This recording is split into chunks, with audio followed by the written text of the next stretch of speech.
prêcher, je pense, le fait que les électrices et les électeurs vont aller dans le sens de la République et de la mise de côté de ce qui représente le danger principal. Aujourd'hui, pas ici seulement, mais dans le pays tout entier, c'est-à-dire une majorité absolue pour l'extrême droite. Il y a de quoi être inquiet pour dimanche prochain quand on voit cette vague du Rassemblement national, les Républicains qui appellent au maintien de leurs candidats. Quel diagnostic vous posez-vous aujourd'hui? D'abord, il y a une France qui souffre, sinon nous n'en serions pas là.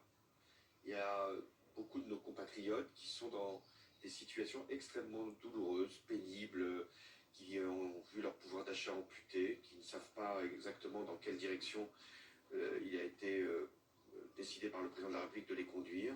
Ils sont aussi en perte de référence et ils se réfugient, comme souvent, quand il y a de la colère et quand il y a du désarroi, vers le vote extrême.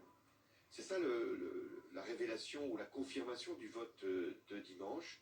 Mais je ne crois pas qu'ils veulent que leur pays régresse, ils ne veulent pas que leur pays se coupe de l'Union européenne, ils ne veulent pas que les acquis sociaux soient remis en cause, que les droits fondamentaux soient également contestés. Donc voilà, je pense qu'il y aura un sursaut sûrement, surtout s'il y a des désistements clairs, et puis une prise de conscience que l'essentiel est en cause. Il y a une surprise en quelque sorte qui est arrivée en fin de soirée, on ne s'y attendait pas vraiment, c'est la suspension de la réforme sur l'assurance chômage par Gabriel Attal. Est-ce que c'est une bonne nouvelle pour vous? Comment est-ce que vous interprétez ce geste?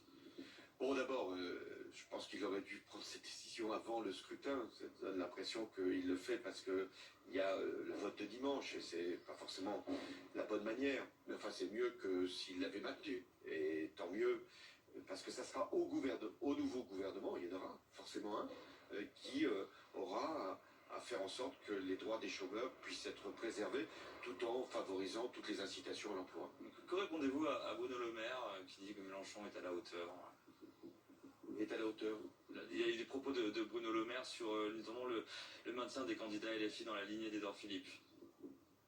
Je sais pas, enfin moi je pense que la bonne position, c'est celle que j'ai exprimée, c'est-à-dire que le désistement doit être automatique dès lors que le candidat du nouveau Front Populaire est arrivé troisième.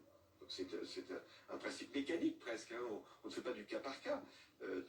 Moi je considère que c'est cette position-là que la gauche doit porter, et c'est ce qui se fera dans la plupart des circonscriptions. Merci François Hollande. François Hollande, donc ancien président de la République, qualifié